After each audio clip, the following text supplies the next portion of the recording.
Bonjour Bertrand Alliot. Bonjour Xavier Leguet.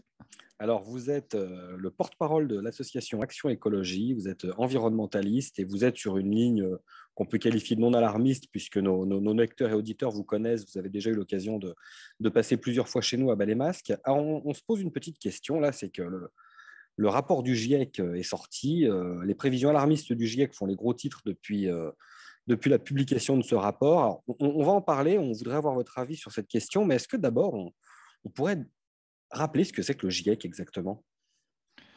Alors oui, le GIEC, c'est une instance, disons, qui est auprès des Nations Unies et qui est une instance. Alors on dit souvent que ce sont des politiques, pardon, des scientifiques, c'est plutôt en fait des politiques parce que en fait le GIEC a pour but de essayer de faire une synthèse de la science qui a été produite sur le thème du changement climatique dernièrement pour régulièrement mettre les données disons, à jour. Et puis, mais les décisions et les rapports du GIEC, il y a une logique intergouvernementale, si vous voulez, comme dans les instances qu'on connaît bien, hein, que sont l'ONU et tout un tas d'autres instances qui gravitent autour. Et donc, pour sortir un rapport du GIEC, et notamment un résumé pour les décideurs, il faut finalement l'unanimité des États. Et donc, on peut dire que ce n'est pas complètement scientifique, il y a beaucoup de politique là-dedans aussi. Alors, donc, si je comprends bien, ce sont les États qui envoient des gens au GIEC, en fait, qui nomment les membres du GIEC qui les représentent.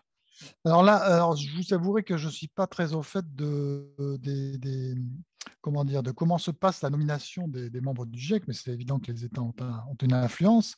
En tout cas, il y a des gens qui sont nommés au GIEC qui peuvent avoir ou pas d'ailleurs une spécialité en climatologie, parce que par exemple, le président du GIEC, alors il est, j'ai plus son nom en tête, est un économiste en fait. Il n'est pas du tout climatologue, vous voyez, par exemple.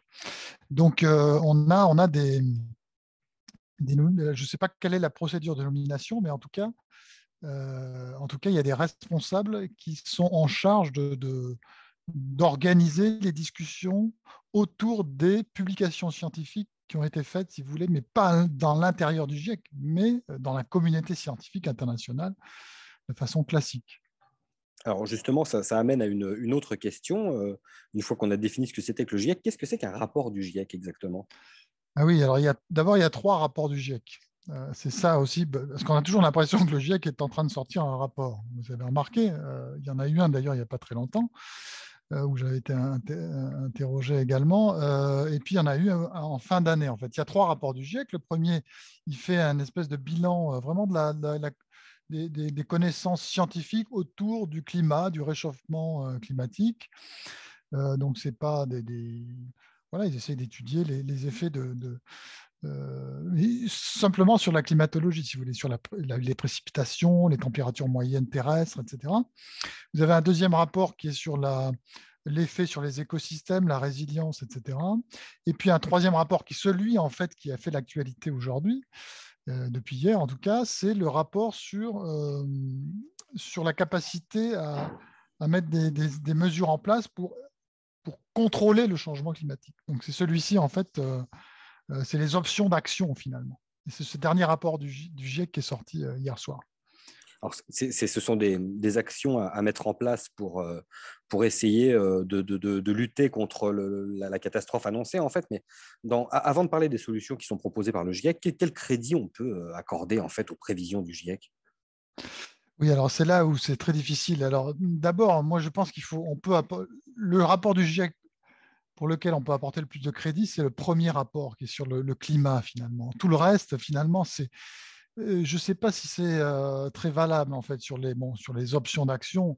On pourra en revenir tout à l'heure, mais je pense que malheureusement, l'humanité n'est pas en capacité de faire quoi que ce soit à propos de ces émissions de gaz à effet de serre ou jouer seulement sur des marges. Sinon, il faut décroître tout de suite et se suicider tout de suite ou retourner vivre dans la forêt. Hein. Les 8 millions d'êtres humains que nous sommes, nous allons, comme un seul homme, retourner à la nature. C'est ce qu'il faut pour véritablement avoir un impact. Donc, Alors, du coup, j'ai oublié votre question. La question, c'était de savoir, parce que c'est très intéressant ce que Oui, oui, vous dites c'était. Oui. sur les solutions qu'ils nous proposent, qui nous pousseraient quelque part à retourner une sorte d'anarcho-primitivisme. Mais non, c'était quel crédit on peut accorder en fait aux prévisions qui sont très souvent apocalyptiques. Disons, quel est leur indice de crédibilité, si j'ose dire? Oui. Alors d'abord, il faut faire attention entre, disons, les rapports que sont faits, les gros titres des journaux et le rapport du GIEC lui-même, si vous voulez. Il peut y avoir déjà une déformation. C'est comme le téléphone arabe, hein. Vous savez, les propos à la fin sont plus du tout les mêmes que ceux du début. Donc là, les médias en général ont une façon d'être alarmistes pour créer le buzz, pour faire parler de cette question-là de façon catastrophiste. Tout devient de toute façon, sur tous les sujets, aujourd'hui, c'est l'angle catastrophiste qui prédomine.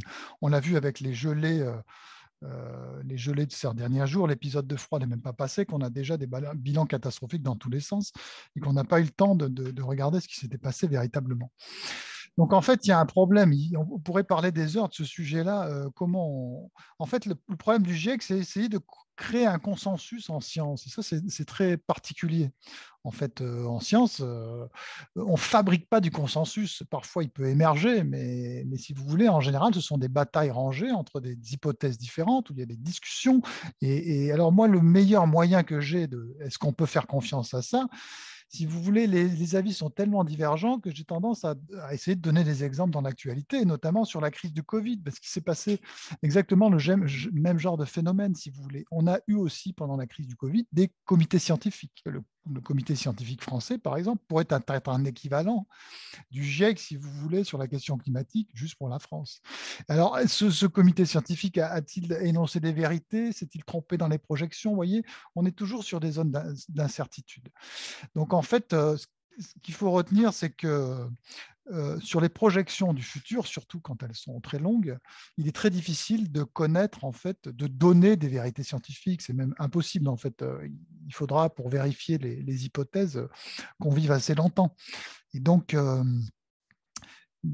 moi, je pense que la fin du monde n'est pas du tout certaine par rapport au changement climatique. Et je pense qu'on en fait trop, il y a trop de catastrophisme. Parce que si on prend les réelles données, si vous voulez, par exemple, il y a eu un réchauffement climatique d'1,1 degré depuis un siècle.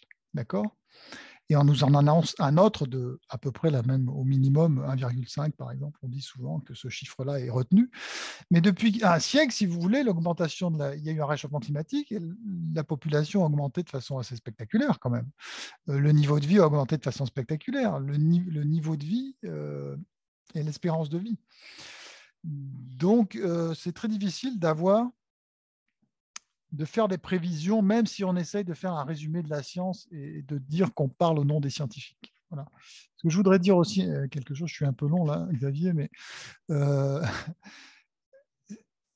ne veut pas dire que tous les scientifiques sont d'accord. Si vous voulez, vous pouvez avoir eu un scientifique qui a fait un article sur un sujet particulier concernant le climat, qui ne valide pas le rapport du GIEC, si vous voulez. Il a juste il a publié, cette publication est maintenant dans le domaine public, et ça a été retraduit, remâché par le GIEC qui essaye de faire une espèce de synthèse. Mais ça ne veut pas dire que le scientifique de base est d'accord avec le GIEC, par exemple. Vous avez d'ailleurs des rassuristes. Moi, j'essaye de faire beaucoup de comparaisons avec le Covid. Il y a des rassuristes aussi au niveau du climat, y compris chez les écologistes.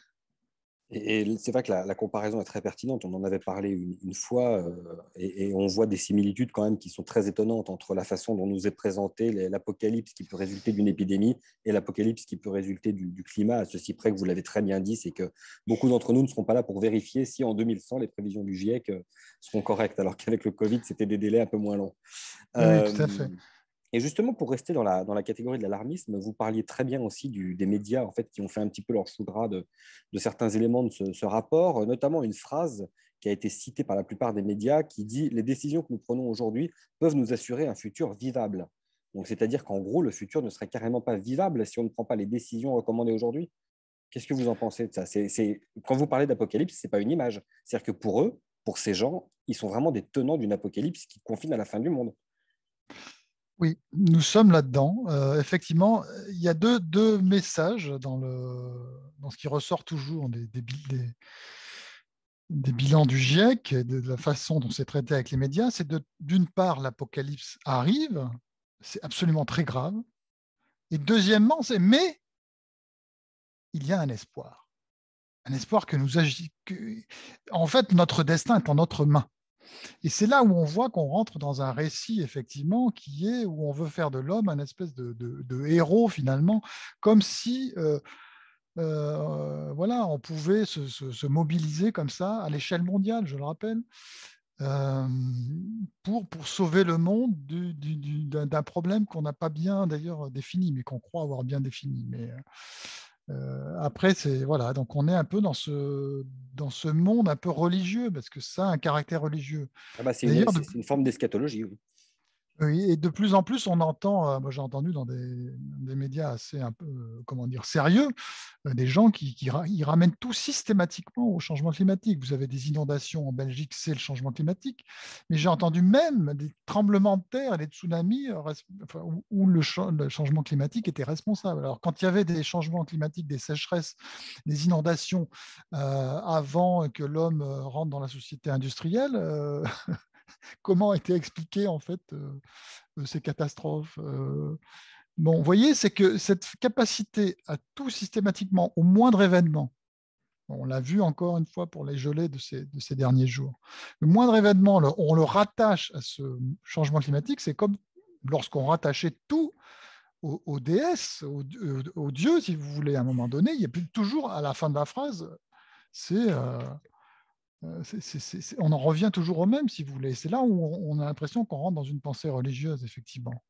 En tout cas, une question qu'on se pose quand même, c'est le changement climatique existe. Oui, Là où on peut contester ce qu'on nous dit, c'est sur peut-être les causes et les solutions à apporter, mais le constat, il est là, vous le partagez. oui, bien sûr, mais j'allais dire, il n'y a aucune contestation dans le monde sur cette question. Donc l'argument Ceux du qu'on a... climato-scepticisme n'est pas bon, c'est là où je voulais en venir. Alors, oui, les climato-sceptiques aujourd'hui ne nient pas qu'on est dans une période de réchauffement climatique. D'accord. Par contre, les climato-sceptiques peuvent remettre en cause l'importance du CO2 dans le phénomène, par exemple, du CO2 anthropique.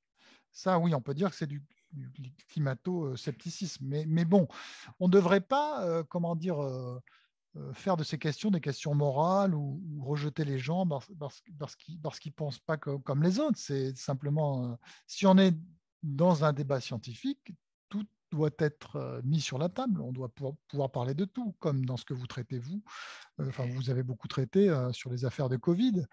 On doit laisser la parole libre et c'est des échanges, des confrontations d'hypothèses qu'on arrive à un moment donné à trouver éventuellement une vérité ou enfin ce qui s'en rapproche, parce que c'est toujours un peu difficile de parler de vérité. Mais Alors justement, est-ce que à ces changements que chacun peut constater, est-ce qu'il reste vraiment seulement 3 ans pour tout changer?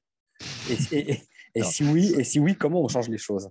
alors ça, ce sont des slogans évidemment qu'on retrouve systématiquement, mais qui deviennent absurdes parce que bon, je ne sais pas comment on peut croire à ces choses-là. Le oui, alors après, je vous ai dit, il y a le premier discours, c'est la catastrophe, et après, cette espèce de soupçon d'espoir dans lequel tout le monde s'engouffre il faut faire des politiques, etc. Alors c'est extraordinaire parce que là, ça amène à des récits, à des grands mots. Vous voyez, ça devient lyrique presque, un peu comme dans les films américains d'Hollywood. Et donc, non, le principal problème de toute cette affaire, si vous voulez, c'est que c'est insoluble en fait. L'humanité ne va pas réduire ses gaz à effet de serre, en tout cas par un acte de la volonté. Bon, s'il y a une grande catastrophe, euh, pas forcément climatique, mais je ne sais pas, moi, une guerre, une bombe atomique, ce que vous voulez. Là, par nécessité, on va diminuer nos gaz à effet de serre. Mais sinon, nous ne les baisserons pas. Toutes les actions qui ont été menées montrent que on est en incapacité de baisser nos émissions de gaz à effet de serre de façon significative, parce que tout simplement, ces émissions sont à la base de notre développement et de notre bien-être matériel. Et donc, personne ne veut y renoncer. Et personne n'y renonce en réalité. Et même en baissant de façon drastique les émissions de CO2, vous allez avoir qu'un effet très très petit sur le stock de CO2 qu'il y a déjà dans l'atmosphère. Donc au niveau des températures, si vous prenez pour argent comptant les thèses du GIEC, vous avez un effet infinitésimal sur la température terrestre moyenne de la Terre. Toutes les actions, tous les milliards d'euros qu'on est en train de mettre sur la table ne servent à rien parce que ça ne va pas avoir d'impact in fine sur la température terrestre moyenne. C'est pas vrai. Donc, c'est pour ça que nous, à Action Écologie, on défend le fait qu'on sorte de l'obsession du CO2 et qu'on essaye que l'écologie ne se réduit pas au CO2, quoi. Ça peut être même contre-productif. Après, encourager le développement d'énergie propre, puisque c'est quelque chose qui est quand même très à la mode, ça peut être bénéfique. Enfin, c'est une question volontairement naïve, hein, vous vous en doutez bien, mais c'est pour qu'on comprenne bien en fait où on situe la question énergétique en fait par rapport à ça, c'est la première question. Et la deuxième, c'est quand on parle d'énergie propre, de quoi on parle vraiment? Puisque je sais qu'à Action Écologie, vous avez notamment beaucoup travaillé sur la question des éoliennes, par exemple, et on voit que dans les rapports, dans le rapport du GIEC et dans les solutions préconisées, on nous explique qu'il faut développer certaines énergies, dont les éoliennes. Et quand on voit ça, on peut s'interroger en fait sur la finalité. Qu'est-ce que vous en pensez? Oui, alors derrière, d'abord, le sujet du climat, il y a surtout un sujet énergétique. C'est comment on peut imaginer qu'il va y avoir une baisse des ressources parce que ce sont des ressources fossiles non renouvelables. Et donc, ce n'est pas idiot du tout d'essayer de comprendre comment on va se passer de ces ressources naturelles, etc. Mais le problème, c'est que cette ambition énergétique, cette politique énergétique est percutée par ce sujet du CO2, de cette nécessité de baisser le CO2, cette obsession de la décarbonation, qui fait qu'on veut faire ce changement de politique énergétique de façon urgente, parce qu'il n'y a plus que 3 ans, sinon c'est la catastrophe. Et donc, en fait, ça rajoute une espèce de pression à quelque chose qu'on pourrait faire calmement dans le temps long. Et donc, ça nous fait faire un peu n'importe quoi. Vous pouvez aller voir ce qui s'est passé en Allemagne, notamment avec le développement de l'éolien. Donc, ça, c'est une première chose. Effectivement, il y a d'abord la politique énergétique, mais qui est perturbée, j'allais dire, par un enjeu climatique qui est impossible à circonscrire et à bien définir. Et ensuite, ça, c'est la deuxième question intéressante. Y a-t-il des énergies propres d'abord? Non, ça n'existe pas, si vous voulez. Pour avoir de l'énergie, c'est les processus de transformation. Vous allez transformer du pétrole je sais pas, en électricité, du charbon en électricité, du pétrole pour faire fonctionner votre voiture. Tout ça n'est pas propre parce qu'il faut l'extraire, etc. Mais si vous faites de l'électricité à partir d'éoliennes, par exemple, là non plus, là aussi, vous allez avoir des impacts très importants parce que vous allez devoir avoir des carrières pour extraire de l'énergie, des matières premières pour fabriquer les éoliennes. Vous allez avoir besoin d'usines à charbon, parce que quand les éoliennes ne marchent plus, eh bien, il faut faire de l'électricité. Donc, on va avoir besoin de fabriquer des usines à gaz, par exemple. Donc, il faut se sortir de la tête le fait qu'on puisse produire quelque chose proprement. Ce n'est pas vrai. Pourquoi le secteur de l'environnement est né? C'est pour pouvoir minimiser les impacts, pas pouvoir les éliminer, pour les minimiser. Et donc aujourd'hui, ce qu'on appelle énergie propre, souvent, ce n'est pas du tout propre. Alors ça peut être propre sur le CO2, parce que ça va moins engendrer de CO2, mais ça peut avoir un effet catastrophique sur, par exemple, comme je le disais tout de suite, l'extraction des matières premières. Par exemple, si vous faites un système énergétique basé sur l'éolien et le solaire, par exemple, c'est des énergies intermittentes. Et donc, quand il n'y a pas de production d'électrique, vous devez avoir en parallèle de ce système un autre système qui va prendre le relais pour faire de l'électricité quand le premier système ne fonctionne pas. Donc, vous êtes obligé d'avoir 2 systèmes de production en parallèle. Mais ça a un impact environnemental d'avoir ces 2 systèmes de production. C'est que vous devez avoir multiplié par 2 vos infrastructures. Vous allez devoir multiplier par 2 l'entretien. Vous allez devoir allonger les réseaux pour pouvoir connecter toutes les éoliennes qui, par définition, sont dispersées sur tout le territoire. Vous voyez. Et en fait, c'est très problématique. Par exemple, un autre exemple qui est le moteur thermique. On veut se débarrasser du moteur thermique, la Commission européenne. Mais les moteurs thermiques aujourd'hui, c'est les moteurs les plus répandus sur le parc automobile européen et français. Et on veut faire ça très rapidement. Et c'est-à-dire qu'on va mettre au rebut des véhicules bien que thermiques, qui sont parfaitement fonctionnels. Or, la première base de l'écologie, si vous voulez, c'est d'essayer de ne pas détruire ce qu'on a déjà, le capital qu'on a accumulé pendant des années, parfois des décennies, voire des siècles. Vous voyez, une centrale électrique, ça peut quasiment durer un siècle. Donc, on va jeter à la poubelle des véhicules qui fonctionnent parfaitement. Ce qu'on a voulu faire avec Fessenheim, on a mis à la poubelle une usine qui fonctionnait parfaitement. Et on avait capitalisé cette usine. On n'avait plus besoin d'aller chercher des matières premières puisqu'on l'avait déjà fait. Et tout ça, ces politiques qui sont en fait faites au nom de la décarbonation, nous font accélérer les problèmes environnementaux qui sont en dehors du sujet du CO2, si vous voulez. Notamment, et donc là, il y a un gaspillage éhonté qui est en train de se faire ou qui va être fait au nom de l'écologie. Pour être écologique, vous avez une vieille bagnole, même qui pollue, même diesel, c'est très écologique si vous la conservez encore 20 ans. Je veux dire, plus on conserve ce qu'on a, et moins on a d'impact sur l'environnement. Donc, si vous êtes écolo, eh bien, il faut garder ce qu'on a. Il faut arrêter de tout balancer à la poubelle pour changer pour du neuf. Ça, c'est une politique déliante. Et au nom de l'écologie, on est en train de mener cette politique. Donc, on fait, si vous voulez, les écologistes promeuvent l'obsolescence programmée. L'obsolescence programmée, hein, vous savez, c'est on en fait une imprimante et on se débrouille pour qu'au bout de 100 000 pages, elle tombe en panne automatiquement. Eh bien, aujourd'hui, les écologistes en général, ils disent « c'est une honte, etc. » de faire ça. Mais ils font la même chose parce qu'ils veulent qu'on mette au rebut toutes nos voitures avec des moteurs thermiques. Et pour ceux qui sont anti-nucléaires, on va mettre au rebut aussi. Et nos centrales à charbon, par exemple, vous savez, on a des centrales à charbon, elles sont là, elles sont construites. La France émet quasiment pas de CO2 pour faire de l'électricité. Autant qu'on conserve ces usines à charbon pour les faire fonctionner quand on va avoir des problèmes d'alimentation, comme en ce moment, plutôt que les détruire, et ce qui nous oblige à en fabriquer d'autres. La preuve, vous voyez, en ce moment, on a des problèmes d'alimentation en électricité. On aurait gardé, on en a fermé notamment au Havre. On n'aurait peut-être pas besoin d'en fabriquer d'autres. Si vous voulez, au nom de l'écologie, on a une politique anti-écologique. C'est très étonnant ce qui se passe en ce moment. Alors justement, j'allais vous poser une dernière question pour conclure. Vous parlez de Fessenheim.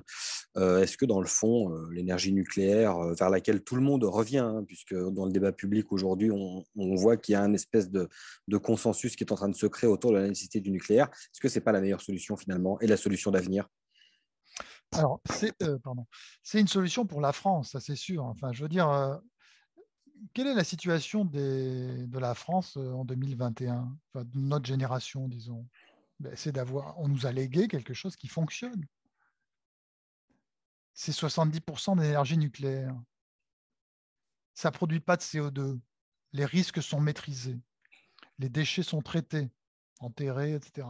Donc, on a maîtrisé, on a circonscrit le danger à toute production possède un danger.